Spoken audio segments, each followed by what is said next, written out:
Hello प्यारे बच्चों, कैसे हैं आप सब। आशा है आप सभी बहुत अच्छे हैं। तो आइए बच्चों, शुरू करते हैं हमारा नेक्स्ट चैप्टर, जो कि है चैप्टर नंबर 10, जिसका नाम है संयुक्त राष्ट्र संघ की स्थापना, यानी कि establishment of the United Nations. तो बच्चों, इसका परिचय से शुरू करेंगे, ठीक है। प्रस्तुत पाठ में संयुक्त राष्ट्र संघ की स्थापना के विषय में बताया गया है कि वह किस प्रकार हुई। ओके बच्चों, मानव ने मशीनों द्वारा समूह उत्पादन शुरू किया, ठीक है। तो बच्चों, सबसे पहले इंसानों ने क्या किया था कि समूह उत्पादन, मशीनों द्वारा समूह उत्पादन शुरू किया, यानी कि मशीनों से एक साथ बहुत सारा उत्पाद यानी कि प्रोडक्शन करना शुरू किया, ठीक है। उन्होंने बड़े बड़े कारखाने स्थापित किए और क्या क्या किया, बड़ी बड़ी फैक्ट्रीज, कारखाने स्थापित किए, बड़ी संख्या में वस्तुएं बनने लगी, ठीक है। इससे औद्योगिक क्रांति का नाम दिया। और इसे किसका नाम दिया बच्चों? औद्योगिक क्रांति का इसे नाम दिया, ठीक है। विकसित धनी क्षेत्र पिछड़े देशों से बहुत कम मूल्य पर कच्चा माल मांगते थे तथा बना हुआ माल उन्हीं पिछड़े देशों को ऊंचे मूल्य पर बेचते थे, ठीक है। इस प्रकार से बहुत धन लाभ कमाकर धनी हो गए। ये पिछड़े देशों का शोषण करने लगे तथा इन्हें दास बनाना प्रारंभ किया, ठीक है। England, France, Germany, Spain, Netherland तथा पुर्तगाल ऐसे ही कुछ यूरोपीय देश थे। इन्होंने भी ईर्ष्या के वशीभूत आपस में लड़ना शुरू कर दिया। अतः जब भी दो देशों के बीच युद्ध छिड़ता, प्रत्येक अपने समर्थक देशों का एकजुट बना लेते थे, ठीक है बच्चों। युद्ध यूरोप में आरंभ हुए और संसार के अन्य भागों में फैल गए, ठीक है। ये युद्ध संसार के अधिकतर भाग में अनेक देशों के बीच लड़े गए और ये विश्व युद्ध कहलाए। क्या कहलाए इन्हें? क्या कहा गया इन्हें? विश्व युद्ध, यानी कि वर्ल्ड वॉर कहा गया। ये युद्ध पृथ्वी, समुद्र तथा आकाश प्रत्येक जगह लड़े गए। पहले विश्व युद्ध 1914 ईस्वी से 1918 ईस्वी तक लड़ा गया बच्चों, ठीक है। तो पहला विश्व युद्ध कब लड़ा गया? 1914 से लेकर 1918 तक।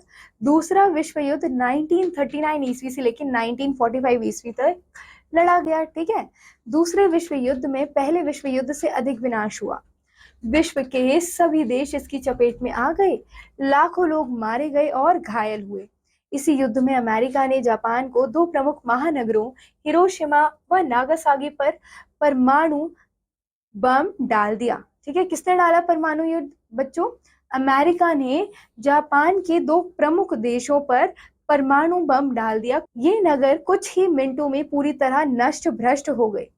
जीवित प्राणी तथा निर्जीव वस्तुएं सभी राख हो गई तथा विश्व की आर्थिक व्यवस्था छिन्न भिन्न हो गई। अनेक देशों में बीमारियां फैल गईं। विश्व के निर्धन देशों पर इसका सर्वाधिक बुरा प्रभाव पड़ा, ठीक है। विस्फोट के विकिरण दूर दूर तक फैल गए, ठीक है, जिसके कारण विचित्र रोग फैले, जिनसे कई पीढ़ियों तक लोग पीड़ित होते रहे। युद्ध की मार से विश्व के बड़े तथा धनी राष्ट्र भी ना बच सके। अब बच्चों, उसके बाद आता है संयुक्त राष्ट्र संघ की स्थापना, यानी कि establishment of the United Nations. और इसके बाद होता है बच्चों स्टैब्लिशमेंट किसका? यूनाइटेड नेशंस का। देखिए, विश्व युद्धों का भयंकर परिणाम देखकर सभी देशों को महसूस हुआ कि युद्ध केवल अहम की संतुष्टि मात्र है, ठीक है, यानी कि अपना अहम स्थापित करना है, इसीलिए युद्ध लड़े जा रहे हैं, ठीक है। विश्व में चारों ओर भूखमरी, गरीबी, अकाल, बाढ़, अशिक्षा, कुपोषण, भूकंप, महामारी आदि व्याप्त हैं, किंतु इनसे लड़ने के साधन पर्याप्त नहीं है। युद्ध पर होने वाले विशाल खर्च को यदि मानव जीवन को उन्नत बनाने पर खर्च किया जाए तो पृथ्वी पर स्वर्ग बन जाए, ठीक है। इन्हीं उद्देश्यों के साथ 24 अक्टूबर 1945 को संयुक्त राष्ट्र संघ, यानी कि यूनाइटेड नेशंस या यूएनओ, यूनाइटेड नेशंस ऑर्गेनाइजेशन की स्थापना हुई। उस समय संयुक्त राष्ट्र संघ में मात्र 51 देश थे, ठीक है। उस समय सिर्फ 51 देश थे बच्चों। भारत तब भी इसका सदस्य था। आज इसके सदस्य देशों की संख्या लगभग 195 यानी कि 195 हो गई है, यानी कि पहले इसके मेंबर सिर्फ 51 थे, लेकिन अब इसके मेंबर्स हो चुके हैं 195, ठीक है। कोई भी स्वतंत्र व शांति प्रिय देश इसका सदस्य बन सकता है, ठीक है। संयुक्त राष्ट्र संघ का प्रधान कार्यालय संयुक्त राज्य अमेरिका यूएस के न्यूयॉर्क शहर में है। तो इसका हेडक्वार्टर कहाँ है बच्चों? यूएनओ का हेडक्वार्टर न्यूयॉर्क में है, ठीक है। इसके अतिरिक्त बहुत से क्षेत्रीय कार्यालय भी हैं। संयुक्त राष्ट्र संघ का अपना प्रतीक ध्वज है। इसमें हल्के रंग की पृष्ठभूमि में संयुक्त राष्ट्र संघ का प्रतीक सफेद रंग से छापा है। ठीक है, प्रतीक में बच्चों ग्लोब यानी कि विश्व मानचित्र को दोनों ओर से घेरे हुए जैतून की दो शाखाएं यानी कि ऑलिव लीव्स हैं बच्चों। ठीक है, उसके शांति के प्रतीक के रूप में है, अर्थात पूरे विश्व ग्लोब में शांति की कामना की गई है। संयुक्त राष्ट्र संघ का कामकाज 6 भाषाओं में होता है। ठीक है, इसकी 6 ऑफिशियल लैंग्वेजेस हैं। ये भाषाएं कौन कौन सी है बच्चों? चीनी, अंग्रेजी, फ्रेंच, रूसी, स्पेनिश और अरबी भाषा। ठीक है, एक बार दोबारा से दोहराएंगे। चीनी भाषा, अंग्रेजी भाषा, फ्रेंच भाषा, रूसी, स्पेनिश और अरबी भाषा। ठीक है बच्चों, संयुक्त राष्ट्र के सिद्धांत देखिए बच्चों, इसके अब हम कुछ प्रिंसिपल्स पढ़ने वाले हैं यानी कि सिद्धांत पढ़ने वाले हैं। सभी सदस्य राष्ट्र स्वतंत्र और समान होंगे तथा दूसरे राष्ट्रों के अधिकारों का सम्मान करेंगे। ठीक है, उसके बाद कोई भी राष्ट्र एक दूसरे के विरुद्ध धमकी या बल प्रयोग नहीं करेगा। उसके बाद सभी सदस्य अपने झगड़ों को शांतिपूर्ण तरीके से सुलझाएंगे। सभी राष्ट्र संघ के प्रत्येक कार्य में सहयोग देंगे। विश्व के सर्वांगीण विकास में अपेक्षित सहयोग दें।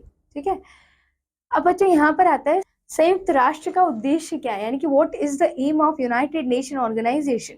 तो बच्चों संयुक्त राष्ट्र संघ का घोषणा पत्र तैयार करने के लिए अमेरिका के सैन फ्रांसिस्को नगर में एक सम्मेलन हुआ। ठीक है, एक समिट हुआ। इस घोषणा पत्र में इसके उद्देश्यों को स्पष्ट किया गया। संयुक्त राष्ट्र के मुख्य उद्देश्य निम्न है। तो बच्चों क्या क्या उद्देश्य है इसके? देखिए, दुनिया में शांति और सुरक्षा के लिए कार्य करना, दुनिया के सभी देशों में मैत्री संबंध और सहयोग को बढ़ावा देना, मानव अधिकारों और सभी के लिए स्वतंत्रता को बढ़ावा देना, आर्थिक, सामाजिक, सांस्कृतिक और मानवीय समस्याओं को हल करना। उसके बाद जाति, धर्म, भाषा और लिंग के आधार पर लोगों में मौजूद भेदभावों को समाप्त करना, ऊपर लिखे उद्देश्यों को पाने में मदद करना। फिर संयुक्त राष्ट्र संघ का प्रमुख उद्देश्य मानव जाति को युद्ध के विनाश से बचाना है। ठीक है, फिर आता है बच्चों संयुक्त राष्ट्र संघ द्वारा घोषित मानवाधिकार यानी कि human rights declared by the United Nations. अब ऐसे मानवाधिकार जो यूनाइटेड नेशंस ने डिक्लेयर किए यानी कि घोषित किए हैं वो कौन कौन से हैं बच्चों? देखिए, संयुक्त राष्ट्र संघ का कार्य केवल राष्ट्रों तक ही सीमित नहीं है, इसका संबंध व्यापक स्तर पर मानव जाति का कल्याण भी है। इसको प्राप्त करने के लिए इस विश्व संस्था ने मनुष्यों के अधिकारों की घोषणा की है। यह राष्ट्रों के सभी नागरिकों के मौलिक अधिकारों के संबंध में विचार करने वाली संस्था है तथा उनके लिए उचित निर्देश भी देता है। ठीक है, और ये निर्देश क्या क्या है बच्चों? देखिए, प्रत्येक नागरिक को स्वतंत्र रहने का अधिकार होगा, कानून की दृष्टि में सभी लोग समान रहेंगे, प्रत्येक नागरिक को शिक्षा प्राप्त करने का अधिकार होगा, प्रत्येक व्यक्ति को अपनी अभिरुचि के अनुसार यात्रा करने की स्वतंत्रता होगी, प्रत्येक व्यक्ति को अपने धर्मानुसार पूजा, प्रार्थना, नमाज आदि अदा करने का अधिकार होगा, प्रत्येक व्यक्ति को रोजगार पाने का समान अवसर मिलेगा, समान कार्य के लिए समान वेतन दिया जाएगा। ठीक है, धर्म या लिंग के आधार पर किसी प्रकार का भेदभाव नहीं होगा, प्रत्येक व्यक्ति को अपना विचार प्रकट करने की स्वतंत्रता होगी, प्रत्येक व्यक्ति को भाषण देने तथा लेख लिखने की व्यक्तिगत स्वतंत्रता होगी, प्रत्येक पुरुष या स्त्री को अपनी इच्छा अनुसार किसी भी जाति की स्त्री या पुरुष से विवाह करने तथा अपने अनुसार परिवार बनाने का अधिकार होगा। ठीक है बच्चों, तो ये थे कुछ मानव अधिकार जो मिले हुए हैं। संयुक्त राष्ट्र संघ वर्षों से इस बात का प्रयास करता आ रहा है कि विश्व में युद्धों की स्थितियां ना बनने पाए तथा शांति स्थापित रहे।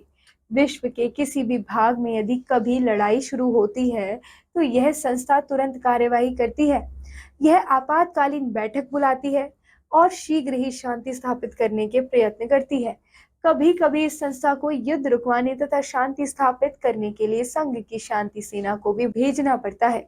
संयुक्त राष्ट्र संघ के समुचित कार्य संपादन के लिए आवश्यकता अनुसार अनेक परिषदों, संस्थाओं एवं संगठनों की स्थापना की गई, जिसके द्वारा विभिन्न सदस्य राष्ट्रों को आवश्यकता पड़ने पर आर्थिक, सामाजिक, शिक्षा, स्वास्थ्य, खाद्य एवं कृषि, वैज्ञानिक एवं सांस्कृतिक प्रगति, बाल कल्याण तथा सुरक्षा संबंधी सहमति उपलब्ध कराई जा सके। ठीक है बच्चों, तो आइए दोहराते हैं हमने इस पाठ में क्या पढ़ा कि विकसित यानी कि धनी देश पिछड़े देशों से बहुत कम मूल्य पर कच्चा माल मंगाते थे तथा बना हुआ माल उन्हीं पिछड़े देशों को ऊंचे मूल्य पर बेचते थे। युद्ध यूरोप में आरंभ हुए तथा संसार के अन्य भागों में फैल गए। 24 अक्टूबर 1945 को संयुक्त राष्ट्र संघ या यूएनओ यानी कि यूनाइटेड नेशन ऑर्गेनाइजेशन की स्थापना हुई।